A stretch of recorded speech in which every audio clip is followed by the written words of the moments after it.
Hey, welcome back to the Big Men on Campus podcast. We are a weekly, purely anecdotal podcast based right here in Knoxville, Tennessee. I'm Turner, And I'm medium-sized Drew. and we are back after our exciting week.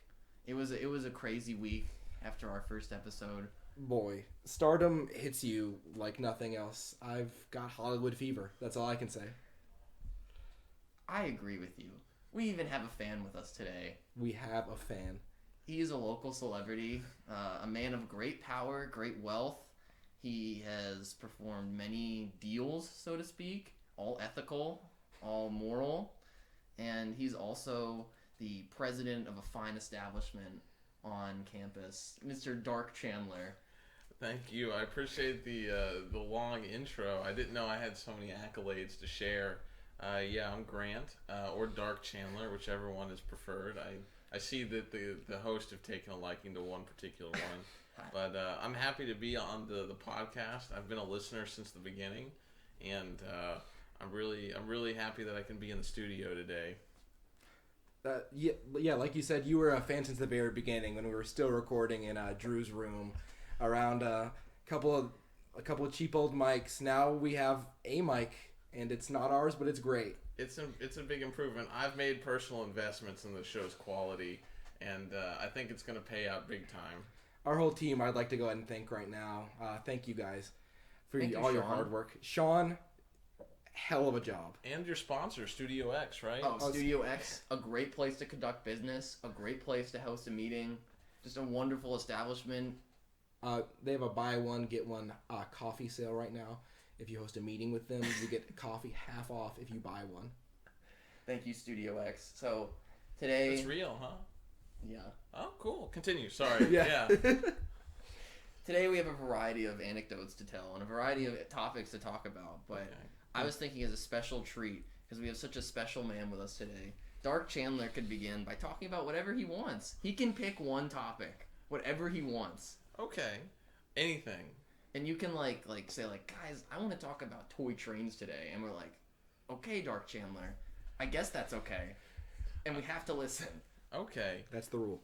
Well, if given the opportunity, there's a lot of different things. First, I'm going to talk about what I could talk about before I get into Okay. it, which is that you know how much I love games.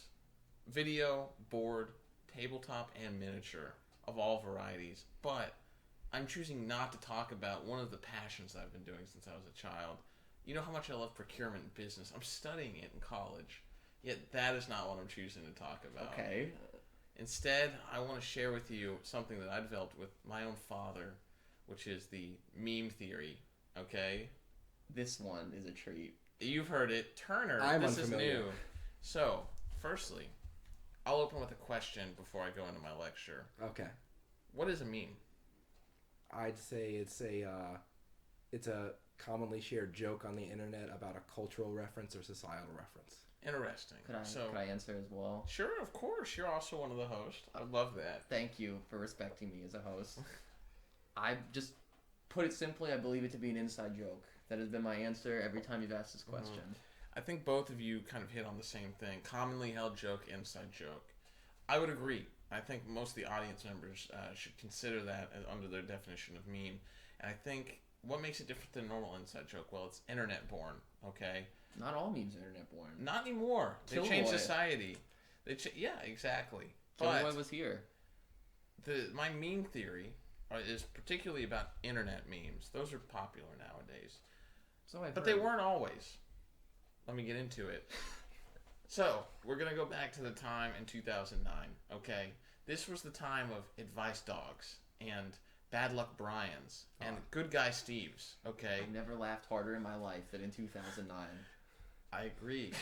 Bad Luck Brian just could not catch a break. You're right. And when we look at those memes, we see a certain simplicity. We see a reused image with simple white text, black outline, or a dog displayed over a rainbow background. Easy to understand.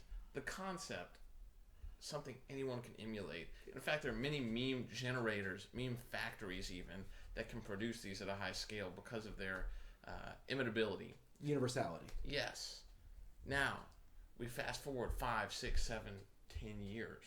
Things have changed. I think it's fair to say. Why is that? Well, in 2009, the inside joke was shared among a smaller community. The internet, much smaller place. But now, anyone's on the internet. 5-year-olds, anybody. My parents. And that's scary. I know. So my nephew's on the internet, and he's 18 months old. He's like a little tablet. Exactly. So my point being is that these inside jokes are no longer really inside. So how do you make them inside, right? How do we extrapolate this to the current state of memes? Well, unfortunately, the trick to keep them inside is to make them as unshareable as possible. And how do they do that? They either make them totally incomprehensible. We see this with a case study of the E meme. Are you familiar with the E meme, Turner? Lord Farquaad in like a courtroom, I think it is. Yes. Now tell me, what does that mean? I think that's just deep frying something's original meaning so far out of it that all that's left is the fry.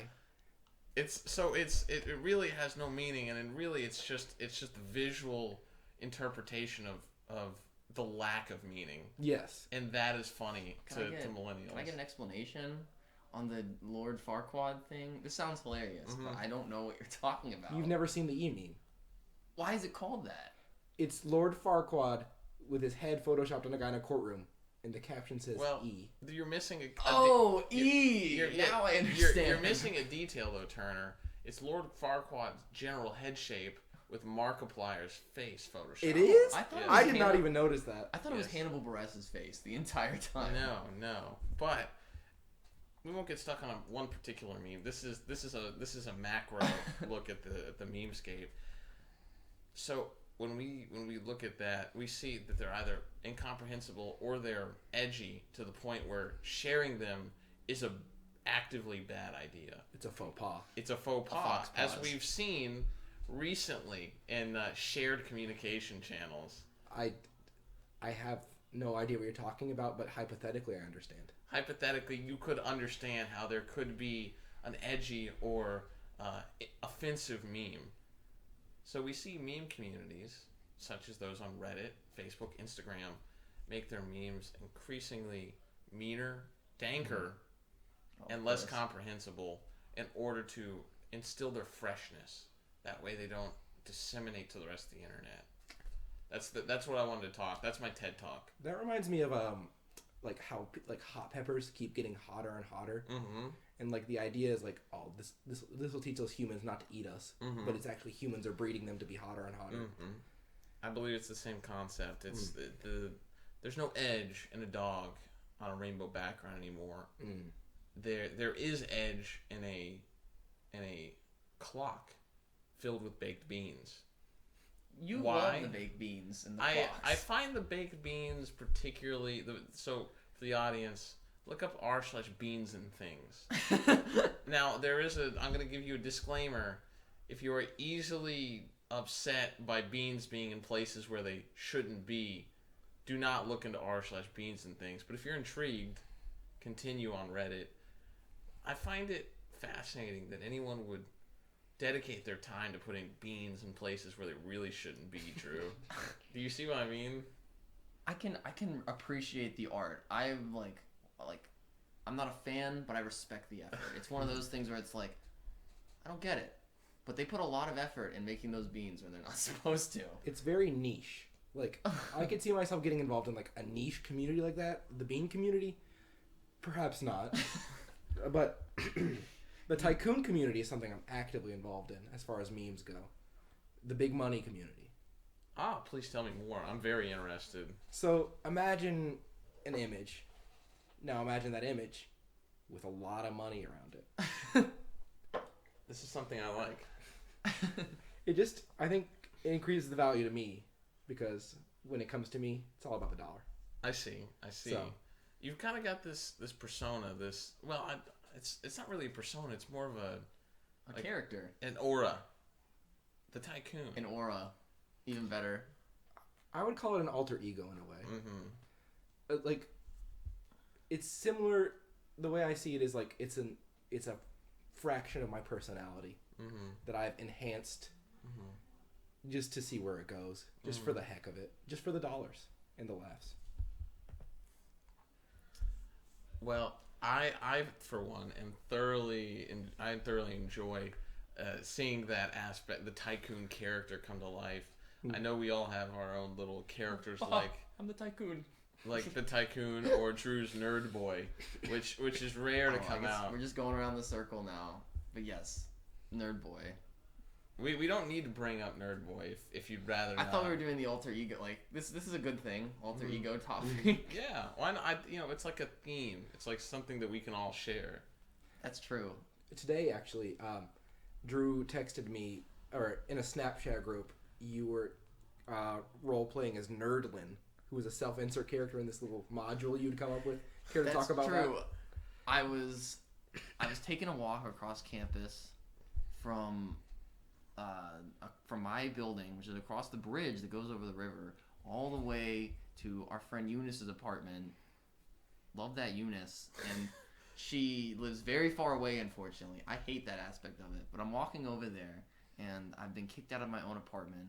They say, you cannot pee here. You have to leave. So I head to Eunice's apartment, and I start getting real bored, and I texted in Turner's group me. I said, I seek the Grail, and Turner began playing along with it. And this is while you're walking, right? You're not bored in Eunice's room, like waiting on Eunice or anything. No, of course not. I just there was chaos to be had, and I was like, I'm bored. I just want to cause a shit show. I'm just gonna start spamming messages in this group about like Lord Turner's quest for the Grail, and then he spelled something really wrong. He misspelled 3 words, and he put 3 like types where it was like asterisk word, asterisk word, asterisk word, and I was like, well, Nerdlin says thou spells like shit, and Turner replied back, I slay Nerdlin. And I was like, oh, Nerdlin is slain. That was my self-insert character, by the way. Oh my goodness, that reminds me. You know how much of a gamer I am, of course, Drew. Gamer time. It's gamer time. Speaking of self-inserts, I play in a Dungeons and Dragons group. Everyone in the room is familiar. The studio loves to play Dungeons and Dragons. We do love it here. Big sponsor of the show. Yes, the big sponsor, Dungeons and Dragons. One of the groups I play in, one of the players, she has a self-insert, and she doesn't hide it. And it's not like a mean thing to say. She gladly accepts it. We had a run-in that nearly resulted in the death of the whole party. I think it's referred to as a TPK. Yes. And I couldn't. I had to pump the brakes because I saw that she was getting a little emotional, and I didn't want to cause a similar death of Nerdlin. I was not super attached to Nerdlin, although he's very similar to me. But I can understand being upset that your self-insert was being killed in D&D. Yes. Speaking of, Grant, would you care? Dark Chandler. Excuse me. Of course. Would you care to discuss Mutant Chronicles and our adventures? Of course. In such a thing? Because I also have a self-insert character. He's a very similar version of myself, where instead of Drew Getter, his name is Drew Buns, and he's 30 years old, but he does everything else the same. Okay. Well, I'd be happy to share.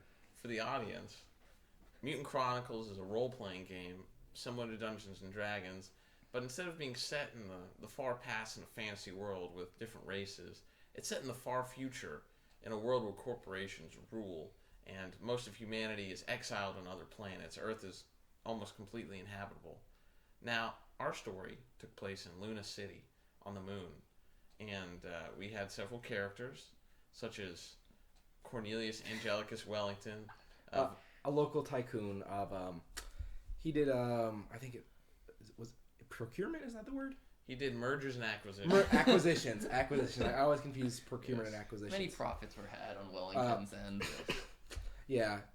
He just wanted to go adventuring. It's just something he wanted to do. I'm trying to hide some of his intentions, so I won't go into more detail. But we also had a character played by Nick, who was a priest warrior type character. I think his name was Randy or Roy, something very mundane. I remember him telling me he was like, well, I wanted to like he had like his full name was like a knight's name, but then his like shortened name was like Randall or It Christopher Rand- or something. I think it was Randall. Yes. Sir Randall. We had Jeff's character, which was a Venusian marshal-esque character, an independent mercenary contractor, very capable, and I would call, in most respects, a badass. We also had an ex-KGB agent who was a street urchin, a real gopnik, and his name is Dragmir.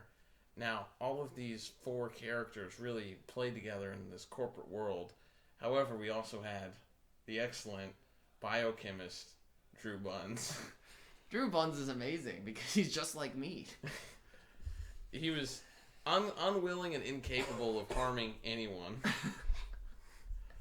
I was unaware that there was an adventure going on at all to begin with. Mm-hmm. The premise was that I had told Drew, my character, Cornelius Wellington, had told Drew Buns that I was going to fund his research project and I wanted him to present something to me. But in actuality, I wanted him to go on this mission with me. And I thought he was a medical doctor also.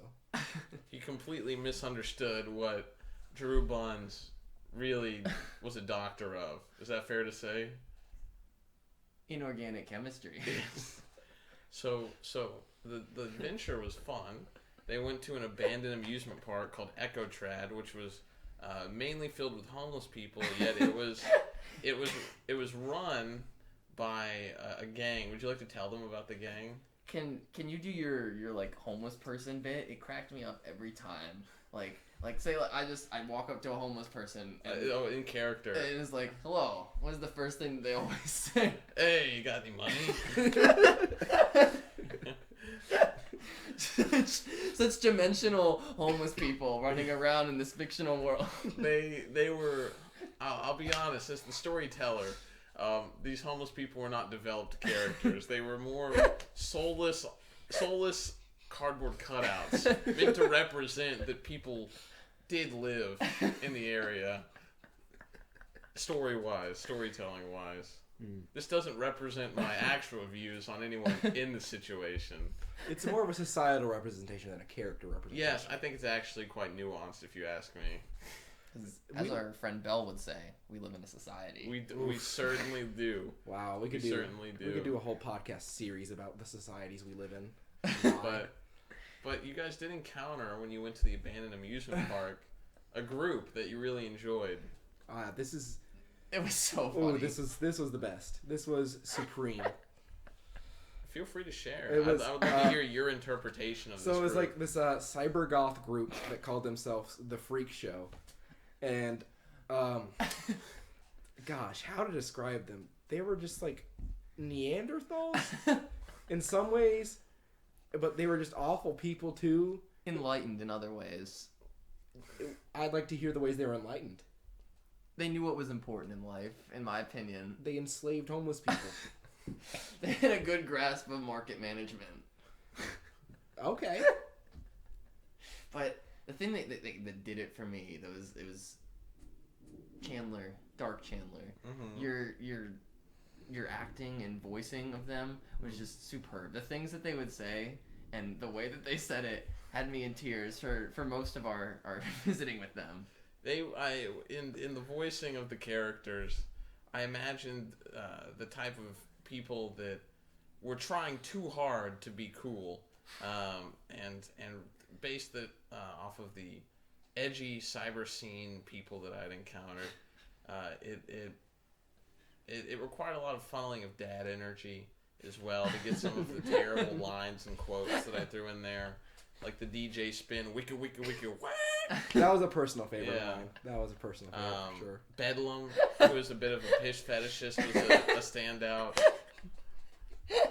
I didn't catch that aspect of it. I caught that. They're called the Freak Show for a reason. I hope the audience was... It seemed like a hard departure from what the audience may have been expecting.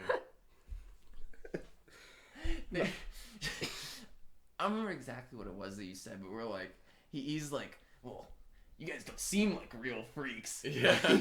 They're referring to people as real or not real freaks, which is killing me. Like, there's this rite of passage on being a freak. Like, if you want to hang with us, You gotta be a piss fetishist. Yeah. Nothing more, nothing less. Well, yes, because you all, in order, they had to give some context. They had to make their way through the park to get where they needed to go, and this group represented an obstacle. Now, when I originally made them, I intended for them to be similar to, if you've ever seen Lord of the Rings, nameless orcs that you would slaughter on your way to Mordor. However, I didn't expect that there would be there's a diplomatic approach. There's taken. a diplomatic approach. There's a society that had to be made on the fly, and characters that needed to be like Panic and Bedlam as characters. I did enjoy that, what they turned into, and it was enjoyable. Yeah, they were really concerned about if you were tubular enough, if you were radical enough to enter, and there was definitely they didn't like phonies. Wow. I got that impression. Yeah. Wow. Yeah. Some real Catcher in the Rye themes. Yes. And then after you guys got through the freak show, that you made your way through a haunted house underneath this area, because in Mutant Chronicles everything is built on top of each other, because these corporations don't actually care about the people. They're just kind of basically putting up a concrete ceiling and then just keep building rather than bulldoze or fix anything. What did you guys get into after you got into the haunted house? Never before have I actually this role playing games are not usually scary. There's like fictitious attempts at like boo haunted house kind of things, Mm-hmm. but the atmosphere that you made for us was like actually like I wasn't scared, but it was like, this is actually scary. Like, he made a scary place for us. Oh, well, Yeah. thank you. Like, well, let's explain. The haunted house wasn't the scary thing. No. Oh, So- I'm not afraid of haunted houses. So- Just a small disclaimer. So you guys went through the haunted house and went under the haunted house. So it was caved in, and you guys went into where? How would you describe the place that you took the rope down into? So, I believe we took it into, like, I initially thought it was, like, a sewage system. It was just kind of like a bunch of concrete walls. But as we explored it more, it was actually a mall. And I was thoroughly shocked. I didn't fully grasp, like, the building over things. I was like, okay, there's, like, bulldozing a house. And then, no. They're literally building on top of it. Mhm. That shocked me. But the mall... So you didn't think it was a mall when you got in there? No, I did not. The Best Buy didn't tip you off? The Best Buy was what tipped me off. Oh, We didn't see okay. that at first. That's right. They did find a Best Buy among the hallways. Mm. But like Drew said, like, I think a lot of like role playing games have like spookiness in there, like almost as like a novelty. This was generally like ominous. Like, it wasn't like trying to be scary. It was just thematically like you don't like the emptiness of it in a way. I noticed that you guys at one point when you were exploring, they encountered what's in the game is called Screaming Legionnaires, which were in essence wearing rags, and they would They're yell people? at you and jump at you. Not really. Am I too far off, like, imagining, like, the creatures from Stranger Things that are, like, on the legs and are just, like they're, like, crawling super fast everywhere? No, it's a better way to look at it would be like from Left 4 Dead, the zombies that leap. That's I'm scared shitless thinking about leaping zombies now. So instead of, they wouldn't jump as far, but they wouldn't be wearing hoodies. They would be wearing tatters, and their eyes would be milky white, and they would have fangs instead of teeth. They have the splat T-shirts and the I'm a mom who's born in October. Yes. I drive a forklift. Yes, it was a joke during the time. Yeah, no. So they were very humanoid. If you guys didn't attract them first, if you saw them before they saw you, you would think that they were a homeless person. Hey, you got any money? Yeah. That's like what I thought of them. They were just like corrupted people. Like, Yes. By Yeah. some darkness or entity. Yes, and I won't spoil anything because they're working their way through it, but after you all defeated that, one thing I noticed is that you guys didn't really want to explore. I noticed that you just wanted to get out as quick as possible. This is scary. Yeah. And you told us, it was like, if you guys went into the cinema, that would have been it. There was a cinema. If they went in, I'm going to share this now because We're going post cinema at this point. I'm not compelled to return to the cinema. There would have been a good number of them watching a static screen. Oh, it couldn't have been like a funny movie or something. No, it would have just been a That would've static gotten me, screen. no. they would have just been intently watching a static scream that would have turned off the moment you walked into the room. All right. That's ominous. That's scary. Yeah. Oof. It's actually inspired by a dream I had. Really? Yes, in the dream, I'm going to spare a lot of the details. Okay. But it was a nightmare, and at one point I was trying to flee this church. Just trust me, I'm saving you the time, condensing it to the most important details. I was running through the chapel, and in the nightmare, there was a whole chapel full of people that were worshiping. They were in their pews listening, but instead of a pastor, it was an old 1920s style radio sitting on a stool, and it was just projecting radio static, and everyone was listening intently on the radio static. Wow, I hate that. I did too, believe it or not. I have quite a few. This is why it's a nightmare. So terrible nightmares. Did you wake up immediately after? Did they do anything? No, they literally were not fazed by my presence running through the aisles as I ran out. There was the pastor I was more afraid of. He was not there. I'm going to save the details, but he was out doing evil things. It's like dream logic. You know it. You don't need to see it, but you know it. He's a bad man. There's there's no connections to draw here. He's just bad. A lot of the spookier times I put into my role-playing games, I take from my nightmares, because I unfortunately can't remember a whole lot of my dreams. I remembered one I had 2 weeks ago, but it was just me doing administrative work for one of the clubs I'm in. And now I remember... It's a horrible dream. Now I remember why I don't remember any of my dreams. You go to bed and you do administrative work in your mind? That's the worst thing. Yeah, maybe that's the reason I wake up a little tired. More tired than I used to. I generally don't remember my dreams earlier, but I had like a similar dream, and it's recurred like I'd say 3 or 4 times, where it's like I'm outside, like wherever I'm living at the time. Like if I'm back home, I'm outside my house, or if I'm here, I was in a dorm or at my apartment. But it starts snowing all of a sudden, and then like I hear a scream and I wake up. And that's it. It's just this real short dream, and I've had it like 3 or 4 times. Interesting. Do you mind if I share another? Yeah, go ahead. I have 2. I want to give you guys an option.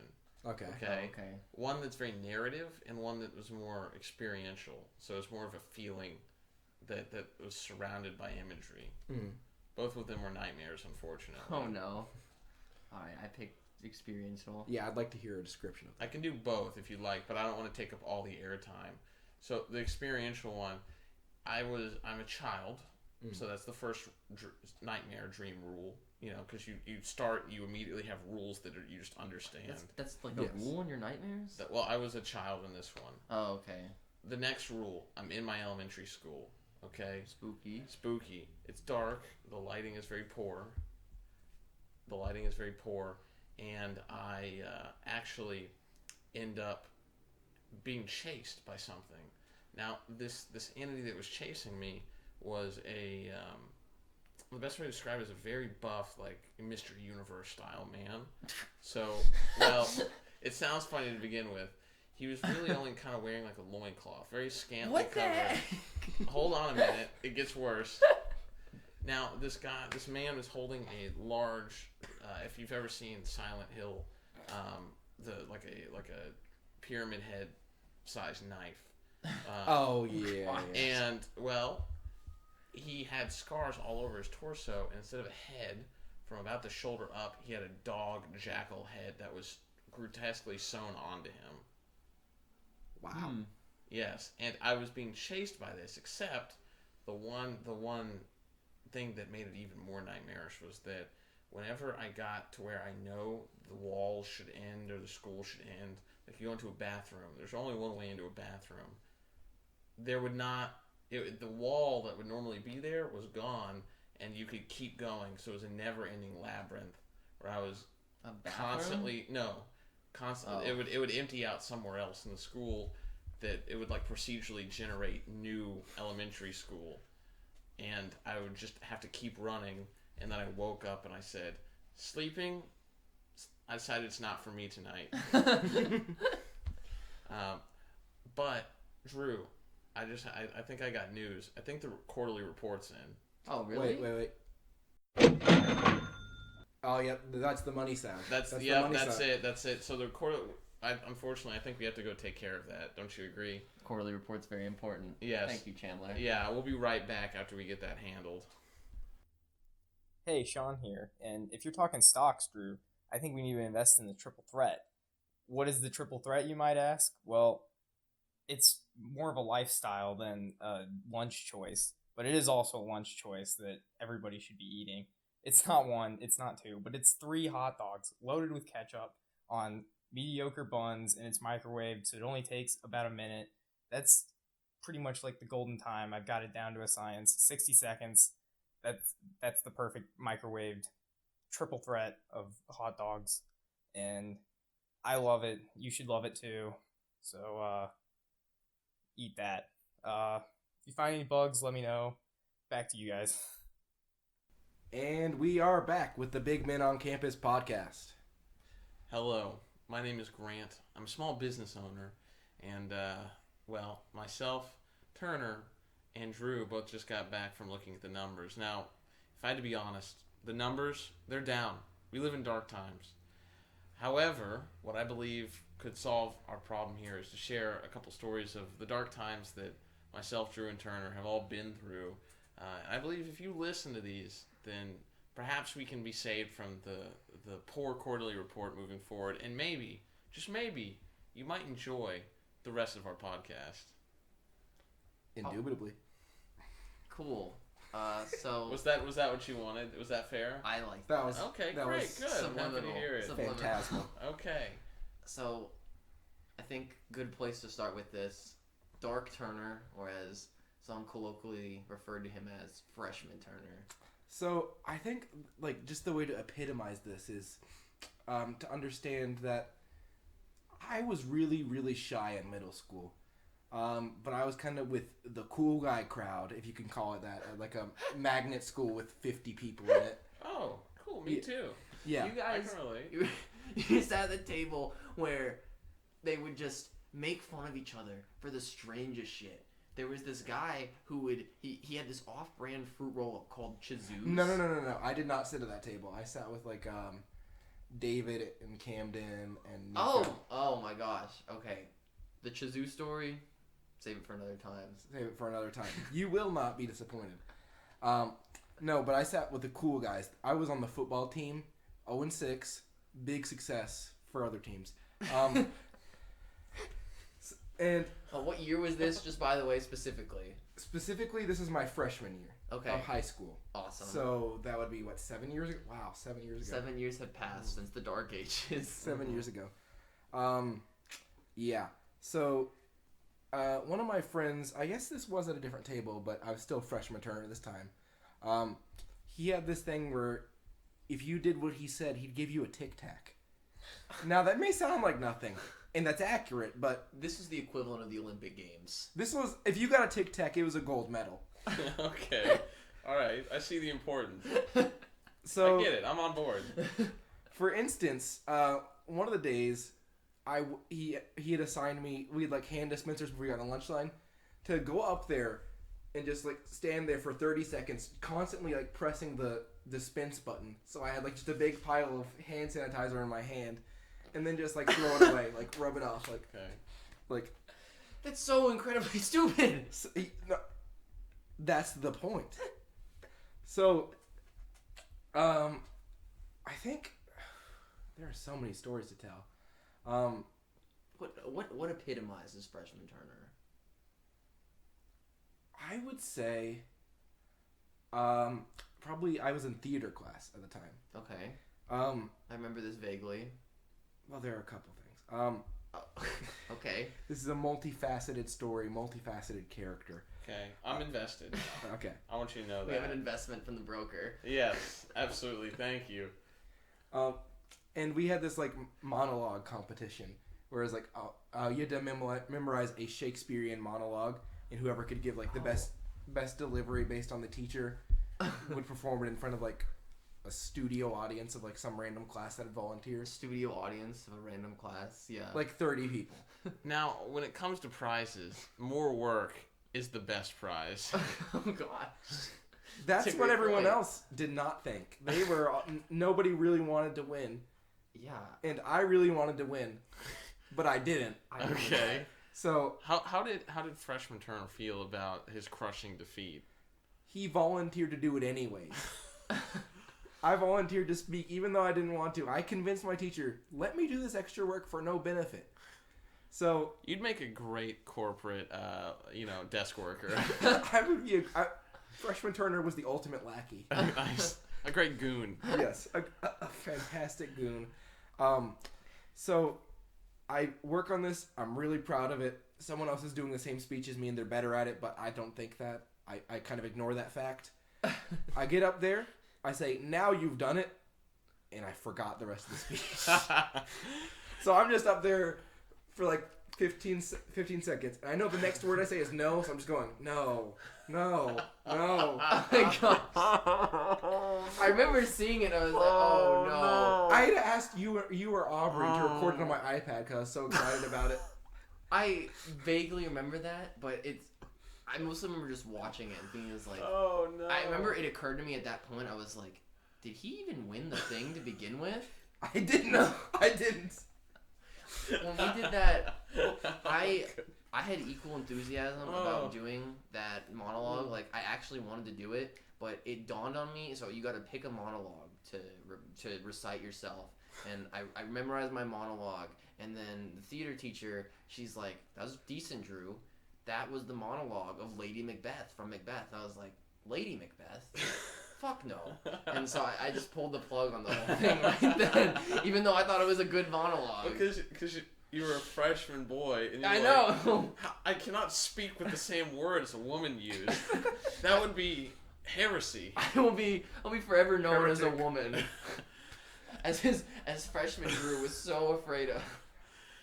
I can't think of a worse fate if I'm being honest. So the point that, like, I guess changed Freshman Turner was there's this thing called Ask FM. Where you Okay. could, like, go on and sign up, like, connect your Facebook, and people could ask you questions anonymously. No repercussions whatsoever. Okay. And someone typed out, this isn't a question, but I think you need to, like, check the way you're conducting yourself, because you're just kind of a goon right now. You just do whatever people say. And, like, those... What? Who said that? It was anonymous. I still don't know. Someone in the class? I... Like someone we went to school with said Someone that? we went to school with. And then... They're like completely private until you respond to them. So in my infinite wisdom, I responded to it and said, haha, okay, that's kind of random. So everyone saw this guy call me out. And I just was Oh like, ha. Now I have to say I remember Ask FM, and I remember one very important thing about it, which is that at least me in my position when I was looking at this, I said, what a great idea! I can put myself on here, and then people will want to ask me questions. This was not the case. I feel like this is often not the case for men or women like yourself that are in this situation. Would you say, is that fair? That was one of my 7 questions ever There's asked. 7 questions. Yeah. Well, I would be happy to ask you 8, possibly 9 questions on demand. Anonymously? Anonymously, if asked. Okay. Anonymously speaking, how are you today? Okay. Yeah, asking for somebody else, an uninterested party. How was your test?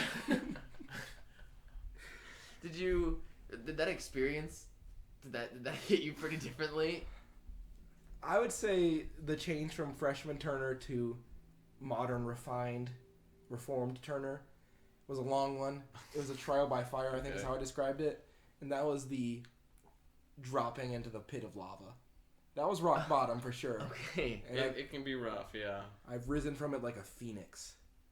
That's Okay. fair. I have. That's a good dark time story for the Dark Quarterly Report, I would say. I think profits are already looking up. I think 1 second. Let me check the numbers. Let me do the data. Yes, it appears based on early activity that our return has slightly increased. If we keep it up, we might see net income. All right. Drew, maybe you can I'm help gonna us with segue this. immediately into the Dark Drew times.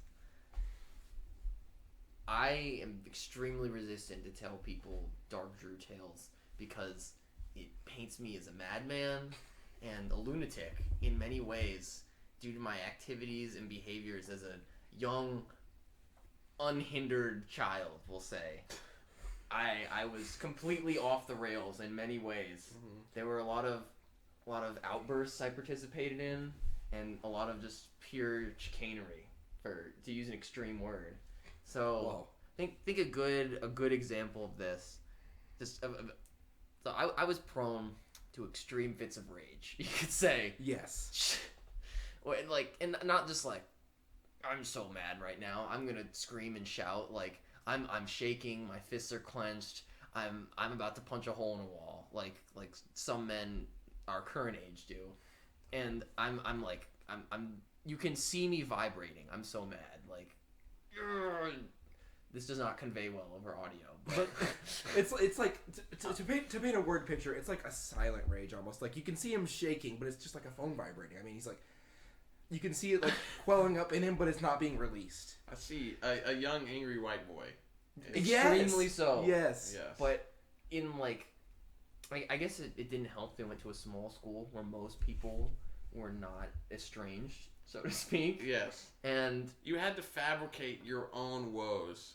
That way you could feel like you could rage against the machine, and you were justified. I get it. I had this like extreme issue with, with what I considered like injustices, where it was like, this is wrong. Could you give me an example of one of these perceived injustices? People not playing entirely by the rules in dodgeball is one where that's pretty heinous. I might lose my mind in response to that, and I was like, this isn't fair. This isn't right. So how did you resolve these injustices? Did you pull vigilante justice, or did you work through legal means? That's extremely possible. Okay. The vigilante aspect. Okay. There may have been some extreme name calling, some extreme roughhousing. Okay. Nothing that has permanently left a mark on my record, so you cannot find a record of this. Unlike Batman, where he inflicts physical damage, you inflicted emotional and intellectual damage. Yeah. Okay. That's not always that successful, but okay. I had a lot to say, unfortunately. Okay. So that's gonna take us into our purely anecdotal story so we're in. I'm in this class with Turner, actually. It's been a long road. Yes. Algebra 1. This is like 8th grade? This is 8th grade, so this is, and my transformation is it's very far in the future. I have dark days ahead of me, even at this point. And it's homework time in Algebra 1, and I think I just straight up didn't do it, and I was like, yeah, fuck. Yes. This sucks. And she's like, her thing was, it was just like, I'm going to call on you for an answer to a question. If you don't have it, you're busted. Like, so you can gamble, and you might get away with it too if there's not too many questions and you luck out. But do the homework, dumbass. I was unwise in this circumstance. You were Drew the unwise. That's a great title for me at this point in time in my history. And I'm like, she calls on me, and I'm just like, 9. She's like, that's a good number to guess. I remember specifically the answer being like x squared plus 3. I remember that. I wasn't fooling anybody, is the long and short of it. And she calls me out on it, and I am busted. I don't get a grade for my homework. And No. What she does is she calls on you again. I specifically remember she calls on you again, and you answer like 6 this time. Man. You're like, all right. 9 didn't work. We're gonna get rid of 3 of those numbers. We're gonna see. It's like Price is Right. Maybe we overshot. Maybe. As Turner remembers it, we were also dealing purely in exponents, which didn't help me. Variables. So should have been like an XY answer maybe, and I got the wisdom to say, 6. You had a piece of the puzzle. I know. And so I'm busted once again. And what did she do that? Did I just like get a 0 or something? Like it wasn't a huge deal. I blew it way out of proportion. She said, "Let me see your homework." No, she asked you at some point, "Did you do your homework?" And you said yes. And then after the first time, she asked you if you did your homework, and you said yes. On the second time, she said, "Let me see your homework," and you came up there with like a blank piece of paper or something. Oh yeah, bluff 100 on that one. So firstly. Do you mind if I interject here a little bit on your middle school reasoning? Hindsight is 2020. You did do your homework. It just so happened that you doing your homework resulted in nothing. Do you know what I mean? That's a perfect way of looking at the situation. I mean, homework was done. The work may have been watching a TV show or simply dicking around for hours on end. No interest in doing the assignment presented to me, unfortunately. Work was done. No result was yielded. It's like in the lab now, as a college student, sometimes you do an experiment and sometimes nothing happens. That happened to me just the other day. I stared at a solution for a good 3.5 hours, and then the TA told us, well, shit, that sucks. I guess we're moving on to a new experiment. And I wasn't really so mad that we failed. It was like, that was it? I have to write a report on this process. This is horrible. I don't want to derail us too much, but I also like that your teacher basically produced a warrant and said, please, present your papers. Yes. Yeah. Publicly. So I want the shame to run deep. I'm being exposed in front of the whole world at this point. Our 24-person class, and she's just like, wow, you're an idiot at this point. Like there were no actual a real sack of a man. Yeah, there were no I think if I just sucked it up, there were no legitimate repercussions here besides just getting a poor grade. Yes. One time, and is that what you did? Of course not. Okay. I'm a child in this story. Okay. A true child. That's fair. And I just sit there, shaking in my boots, staring at her with Turner and our other friends, Winston and Ethan, and I'm just like, and I utter the famous words which have now been associated with Angry Drew. No, who did you say them to specifically? He said it under his breath, just sort of generally to anyone who would hear. I was proficiently roasted for this. What were the words, Drew? I said, I hate her more than anything. More than anything, wow. More than anything. This is accompanied by an illustration. Oh, that's true. I forgot about the illustration. Oh, wait, was it like SpongeBob where he does like a Mrs. Puff mean bad is like with big angry fat eyes? meanie. Yeah. Like, do I really look like this? And what was it? Was like it was. I know there had to be swords involved. I was like, no. This is worse than that. Oh. It's insensitive to say the least. I feel like we can let that part go. It was a capital execution. It was something that's outlawed by most standards of Western civilization. And just to cope with this, I have to draw the graphic, teacher, to say the least. The graphic display of the teacher being capitally executed, followed by I hate her more than anything. And my friends hear and see this display, and they think, wow, he's a lunatic. This person is insane. To be fair, this would be the opening of like Hereditary 2. Yes. If you've seen that movie. And that's the thing, like the way he wrote I hate her more than anything it wasn't just like normal writing, like he scrawled it like completely like clenched fist, like it's just like when it's like, Drew, is everything okay? And he says, yes, everything's fine. And then the mom goes into his room when he's at school and then finds his diary, and it's this scrawled over and over and over and over in the diary when you realize that no, everything is indeed not okay. So that was maybe one of the many peaks of Dark Timeline Drew, and so Dark Timeline Drew went on for a while until eventually Drew, like I just decided, and honestly it didn't work out, or it didn't work out horribly. I think it like the path that I chose saved me from being like a true incel.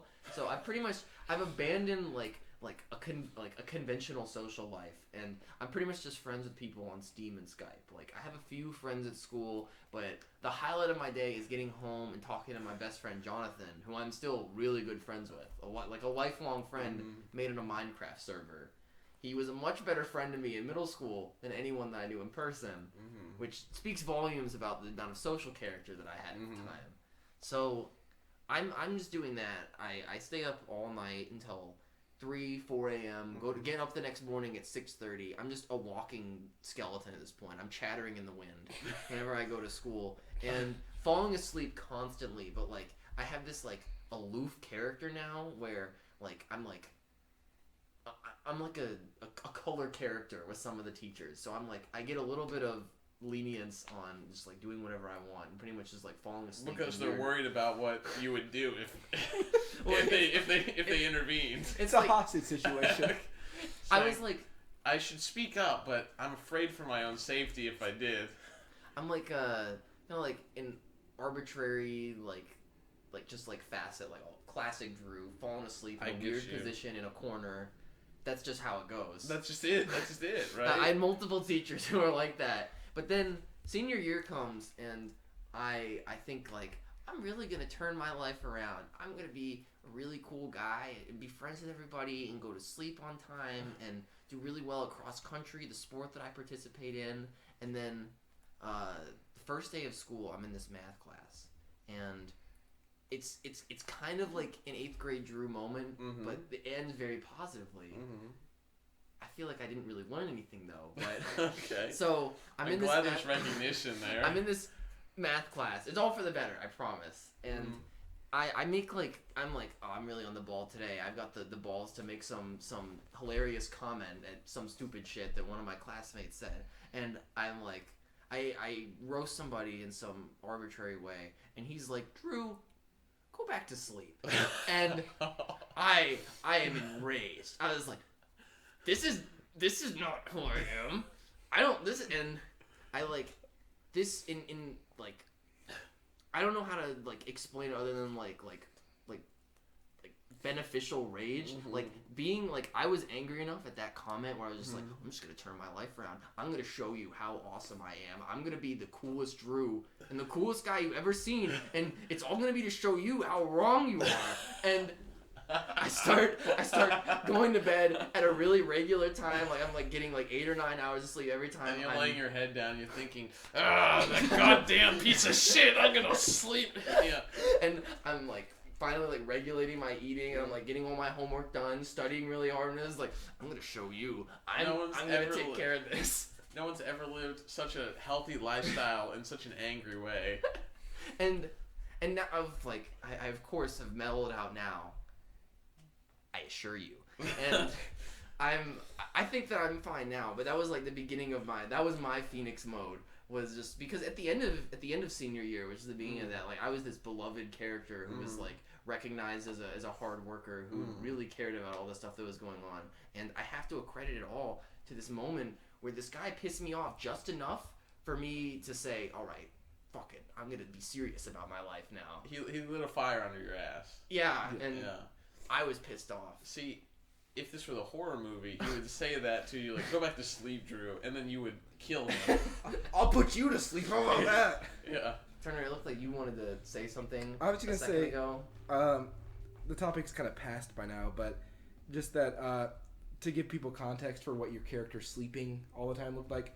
We passed a number of his character, his self-insert character. His self-insert character, Dark Drew. Nerdlin.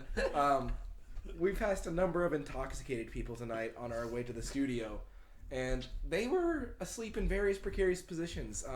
One such person was passed out on decorative rocks. And in the parking lot of a Zaxby's. In the parking lot of a Zaxby's. That's true. That did happen. I can confirm as a third party. Dark Chandler. Yes. What did you see that you were so irritated at? Well, let me just state that the studio is located near the University of Tennessee, and as a result, it was a game night, and there was a good many people out on what's called the Strip here in Knoxville, and we lost. Poorly. Very poorly. It was a 35-point loss, I believe. Yes. 29, 30, somewhere in there. 29. I think 30? It's fair to say an inadequate showing from our team. One that's deserving of mourning and self-reflection.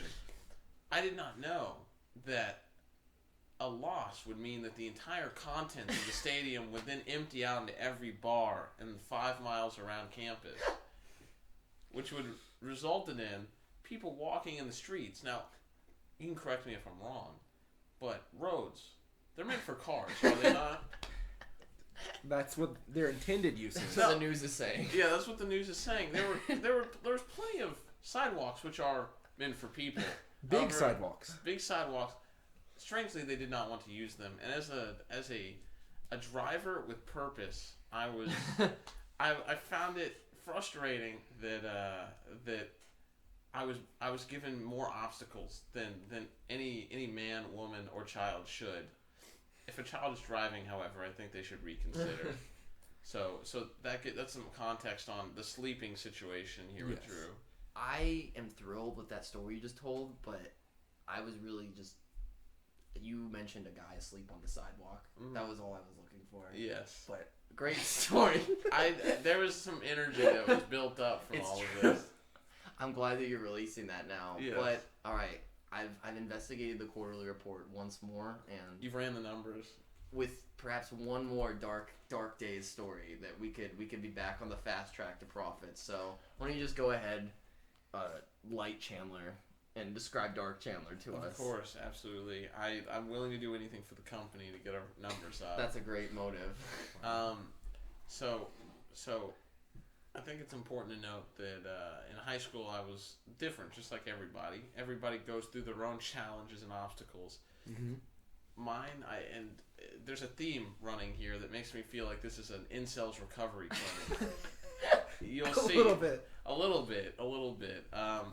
Well, let's start in middle school. The majority of the story goes into high school. It's middle school. 3-act series. It is a 3-act series. In middle school, I was a kid that would always bring a book into class. What book? Pendragon, Percy Jackson. Excellent. I was a big fan of fantasy novels because I like to imagine that, I was hearing these stories from the people. But Pendragon, great series, multi-dimensional problem solver, all this stuff. Pendragon actually sponsored this episode. Make sure to check them out. Check out Pendragon. Check out number 7, the Quillen Games. It was the Hunger Games before the Hunger Games came out. But I would always read, whether it be those books or something else, despite what the class was. Math class, that's cool, but this book is cooler. So the teachers really wouldn't do anything because I guess reading is still technically an intellectual activity under their purview. So that's the great thing about school, really. Is some things are just like, I don't give a shit about this. Yes. I was in the, it was the idea of like, I could resolve this, but as a teacher, I have other things that I will handle.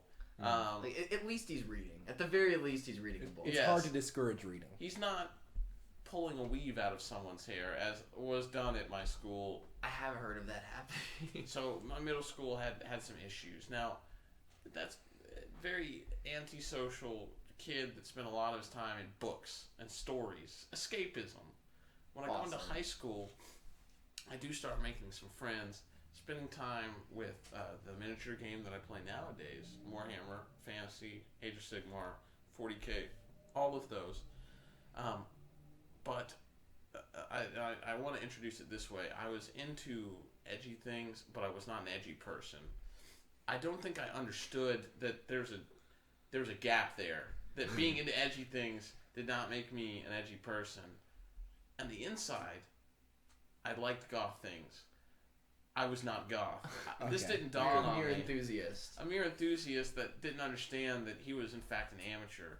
So in that vein, there was, with all these fantasy novels and these edgy interests, I liked necromancers. Remember, I spoke to you about this on the break.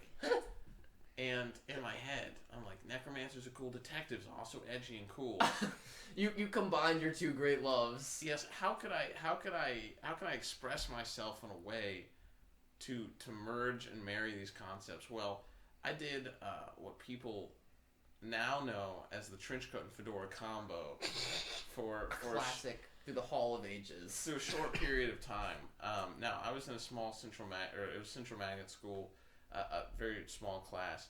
If I was in a normal high school, I'm just saying that I would not receive the support to get me out of this time in my life as I did in the magnet school. Mm-hmm. I felt the same way. Yes.